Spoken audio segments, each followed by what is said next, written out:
Fair use. Copyright disclaimer under Section 107 of the Copyright Act of 1976. Allowance is made for fair use for purposes such as criticism, comment, news reporting, teaching, scholarship, education, and research. Fair use is a use permitted by copyright statute that might otherwise be infringing.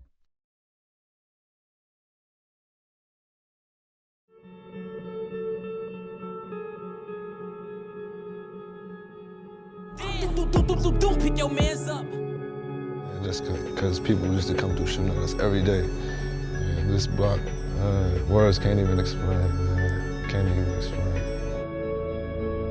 Yeah, man. Little School Valley, 05 way on money. Young Money, man. They in the building. 600 boy LA, man. LA Capone, man. Get it to him, man. OC2 boys, man. Team Number 9, man. Number 9 shooter, you hear me? Hey, bitch, you little bitch. Yeah. What the fuck is wrong with you? Hey, I am Brick Squad. Yeah, Brick Squad, boy. What the fuck is you talking about, boy? You have to be willing to die or go to jail for 100 years if that's the lane that you're stepping in. You have to understand that whether you're 15, 16, you got to think like a man. You know what I'm saying? So don't be in it. Oh, you're not? Why does everybody say you're only 16 years old? They say what they want to say. How old are you? 300.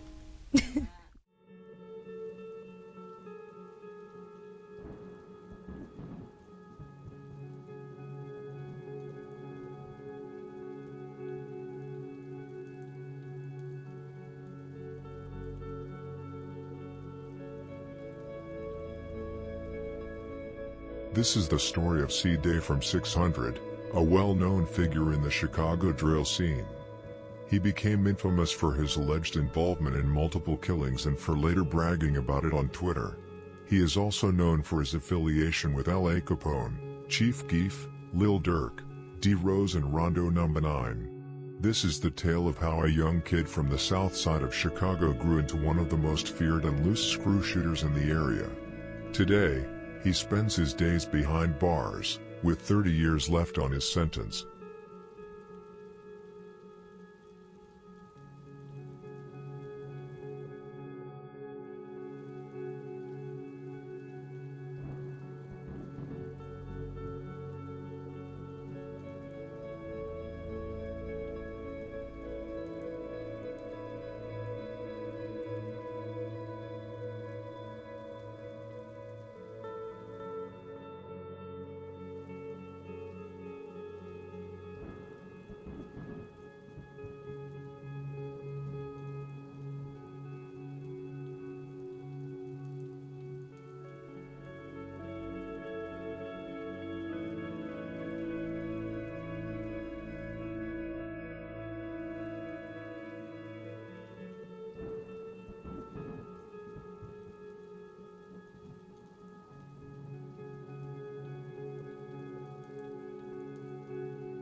Cdai, whose real name is Courtney Ely, was born on October 9, 1994, on the south side of Chicago.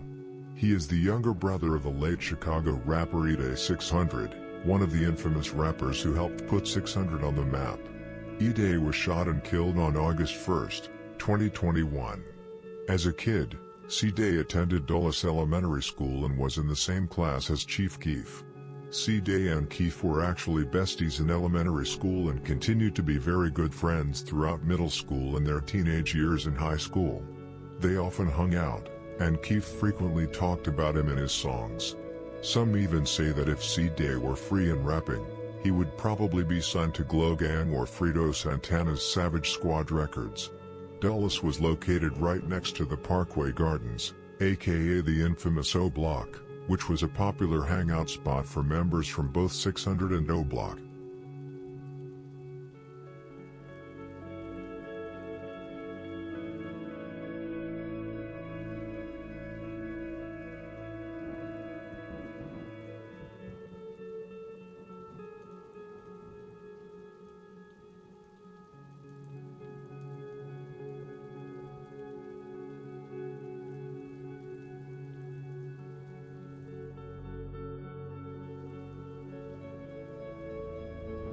Cdai, and his older brother Cdai grew up in the infamous 16-story Calumet building, also known as Randolph Tower or the Castle, which was demolished in the mid-2000s. The building basically served as a headquarters for the Black Disciples, which meant that the brothers became involved with the gang at a young age.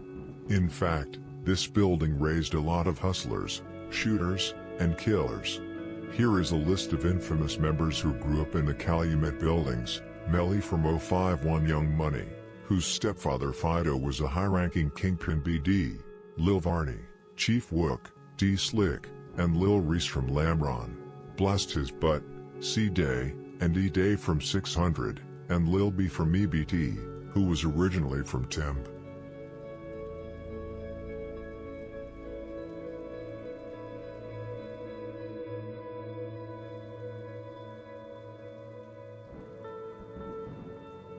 E-Day, Cdai's brother who was 6 years older, became affiliated early on with Brick City, a name and gang that would later start being called 600.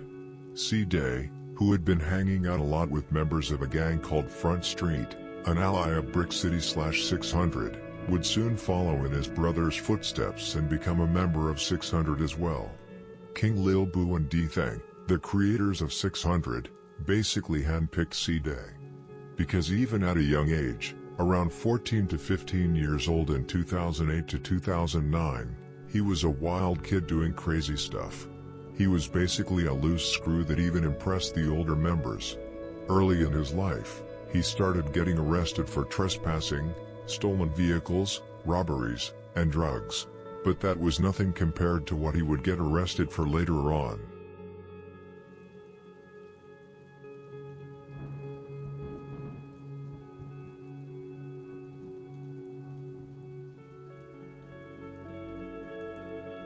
Around 2010 to 2011, Cdai became a full member of 600 alongside other infamous members from his generation, such as L.A. Capone, D. Rose, Rondo Number 9, Tay 600, Manny, Inky D, Bite Down, M-Thang, McDo, and many others. From 2011 to 2014, the Golden Drill days, 600 had gone without a doubt the most infamous group of savages and rappers, with many being both.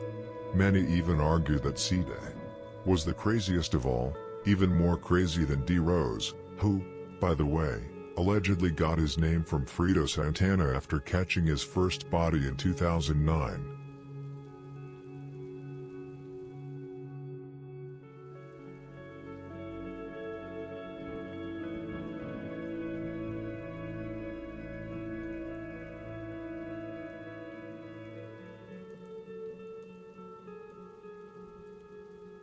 Anyway, it was also during this time that Cdai started sliding on his opposition alongside other 600 members.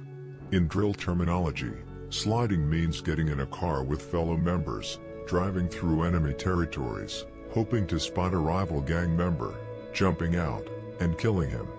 This is what Cdai and other 600 members were doing for hours on a daily basis, and in late 2011, Cdai would allegedly commit his first alleged murder.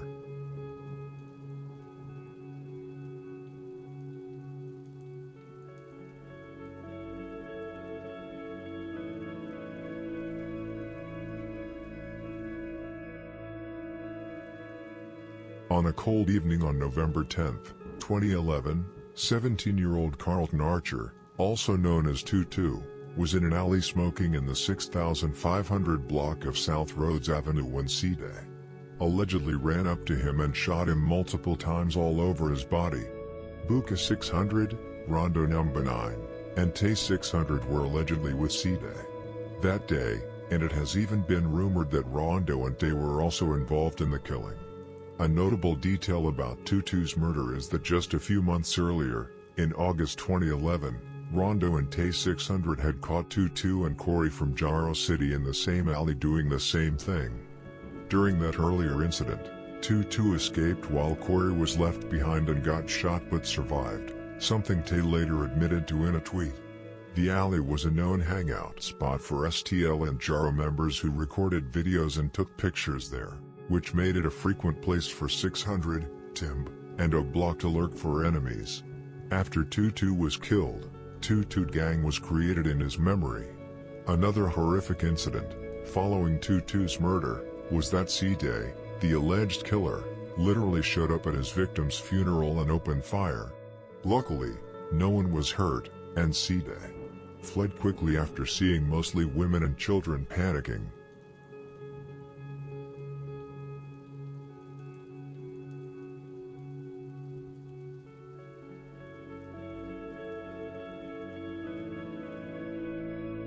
The mockery of Tutu flourished on social media after the murder, not least by his alleged killer and funeral shooter, Cdai. In December 2012, roughly a year after the murder took place, Cdai probably wrote one of his most horrific tweets ever when he tweeted, "I'll dig Carlton up and re-kill him." Cdai also confirmed himself as the killer in the song Man Down, where he rapped, "Catch him, leave him slumped, now his body just laying, now they miss you, just like Tutu, flow boohoo, he went to school, he was a good dude, now he's cooked food and I'm the effing chef, yeah I cooked dude." Cdai was not shy about bragging about what he had done on the street. He has mocked all of his victims and even mocked one member for wearing crutches after shooting him. Cdai was truly showing signs of psychopathy, however this was just the beginning.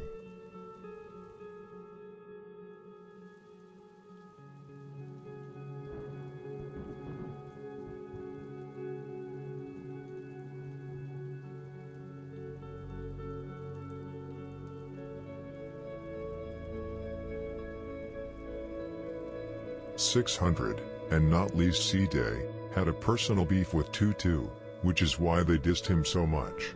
Tutu would often get into fights and shootings with 600 members, including Rondo and Tay. Tutu had also killed Jizzle, a member affiliated with 600, just a month earlier. He was even close to catching Cdai earlier that year in Washington Park by the grammar school, but Cdai managed to run away. Tutu was mocked by nearly every BD gang in South Chicago. Even Lil Durk dissed him in the song Still Trappin', rapping, "This Tutu smoke."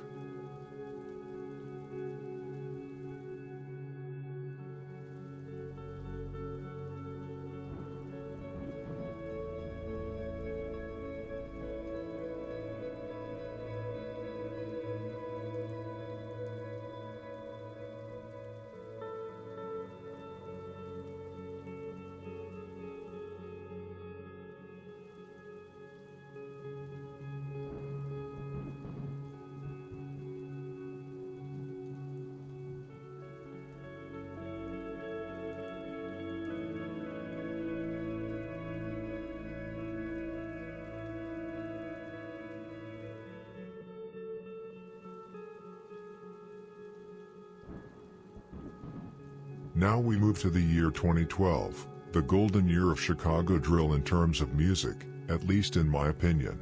However, 2012 is also the year a series of infamous homicides took place, and Cdai pulled the trigger in one of the most talked about murders that year, the murder of a 14-year-old boy in the summer of 2012, the season when the most murders happen in Chicago. On June 22nd, Antonio Davis, better known as Fathead, was visiting his aunt's home at 70th and Union. He was walking with his 22-year-old cousin, Erica, when they decided to go to the store. They didn't think anything of the light-colored van that slowed as it passed them on Union, despite the hard stares from the people inside. But Erica recognized a man in a dark hooded sweatshirt as the van passed by them at 69th Street. The man she recognized was S. from 600, who was allegedly driving the car.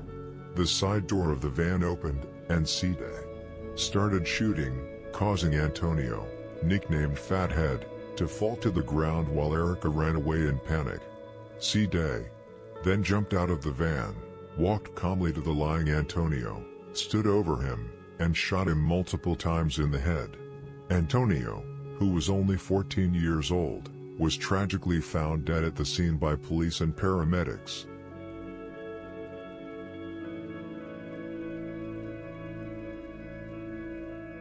The police investigation regarding Antonio's murder listed Cdai as one of the possible offenders.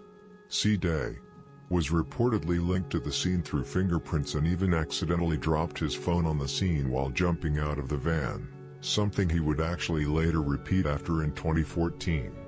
A friend of Cdai also told police that he heard Cdai killed Fathead.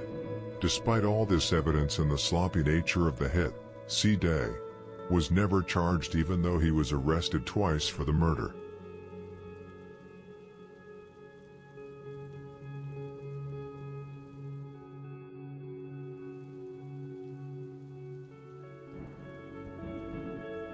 Shortly after the murder, Cdai once again bragged on Twitter about what he had done.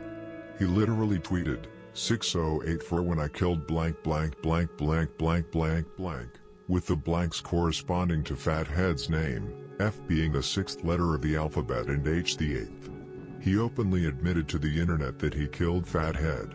He also wrote other gruesome tweets, including, I'm bored, I'm finna go kill somebody, and, I'm part of the murder rate. There was literally no stopping him. He even engaged in a Twitter conversation with Fathead's cousin, Erica, where she first wrote, why is Fathead in Cdai's bio? And Cdai responded, I saw some you didn't.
Antonio was not a factor in the streets, but he was the younger brother of Montana, one of the top shooters in his gang.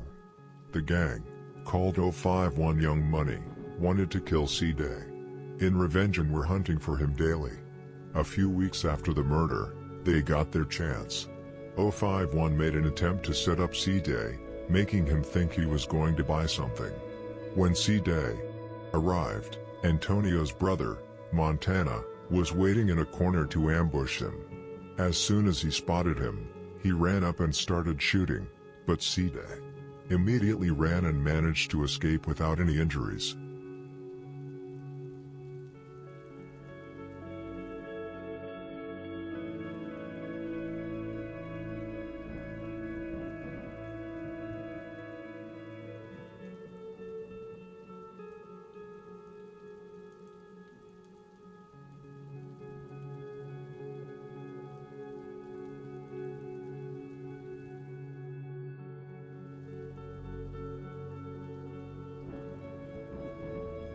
Cdai spent the rest of 2012 and much of 2013 constantly getting locked up, though he never did any real prison time. He was arrested 8 times in 2012 and 5 times in 2013. However, Cdai didn't care. Between arrests and charges, he remained very active in the streets. He was also constantly trolling and acting like a psychopath on Twitter, where he openly threatened to kill people.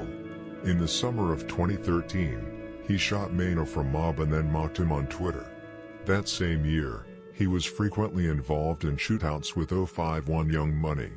However, by the fall of 2013, everything changed.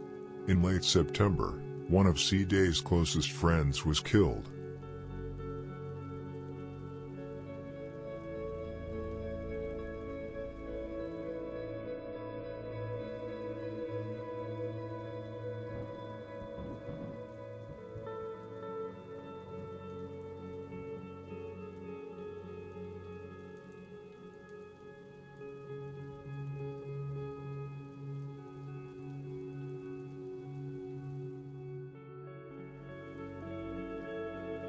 A year after Cdai killing Fathead, 051 was still hungry to get back at 600.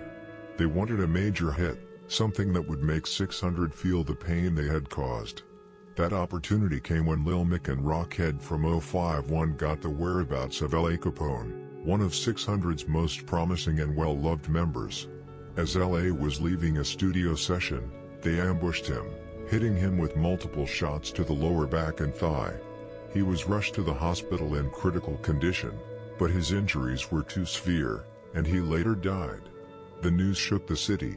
L.A. was deeply loved by his homies in 600, as well as allies like Lil Durk, O-Block, 300, and many others who mourned his death. 051 celebrated, and it was said that Lil Mick taunted L.A. before opening fire, telling him, "You can't run now."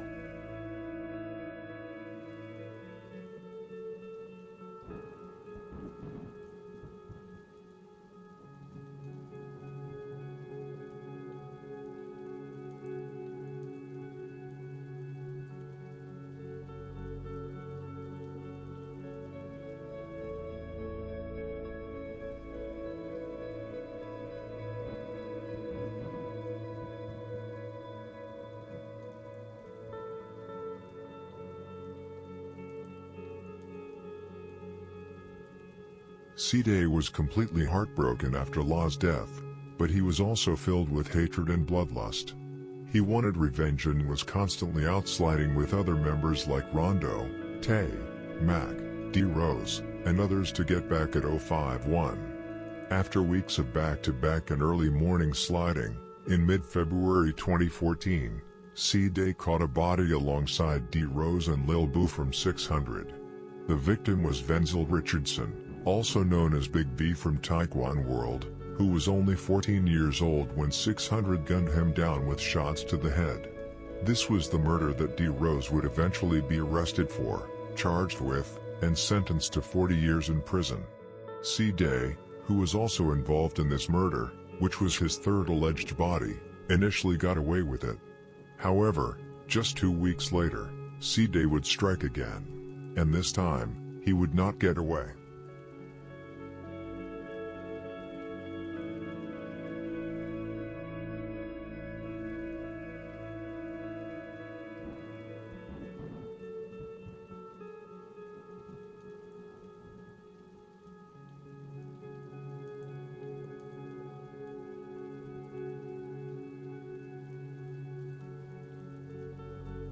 Only 2 weeks after the murder of Venzel, it was Cdai and Rondo Number 9's turn to commit a murder that would ultimately get them both life in prison. Of course, this was the murder of taxi driver Javan Boyd. On the night of February 22, 2014, Cdai, Rondo, Capone, Memo's little sister, and one other girl were riding in a van, supposedly the same van used in the murder of Big V. They later spotted a car parked on the street. Rondo and Cdai jumped out of the van and walked up to it. One of them asked where the man in the car was from, and then Cdai pulled out a handgun and shot Javan to death. At first, there were many rumors that this murder was an act of revenge for L.A. Capone's death and that Javan had set him up, but that was false. This was a random murder. Javan was a former member of NTG 039. But he was no longer active in that life and had started working as a taxi driver, which makes the whole situation even more tragic. Once Cdai and Rondo Number 9 were arrested and charged a few weeks later, the two girls in the car snitched, telling police that Cdai was the one who killed Javan Boyd. Memo's sister was one of those two girls, which is why Cdai doesn't like Memo. On top of the snitching, Cdai dropped his phone at the scene and left fingerprints on the car. More than enough evidence for police to convict him. Cdai was sentenced to 38 years in prison, while Rondo received 39 years. This was strange, considering Cdai was the shooter and left behind evidence, while Rondo didn't leave any DNA at all. Rondo most likely went down due to the snitching.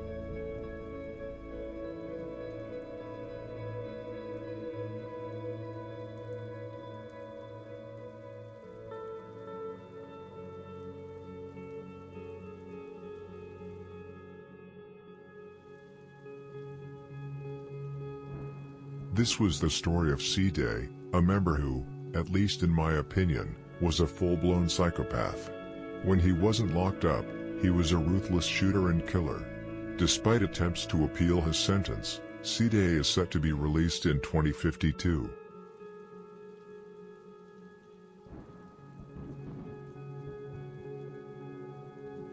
Thank you for watching this video. I hope you enjoyed it. Don't forget to like, comment, and subscribe. Stay safe, and may God bless you all. Let me know what you want to see next.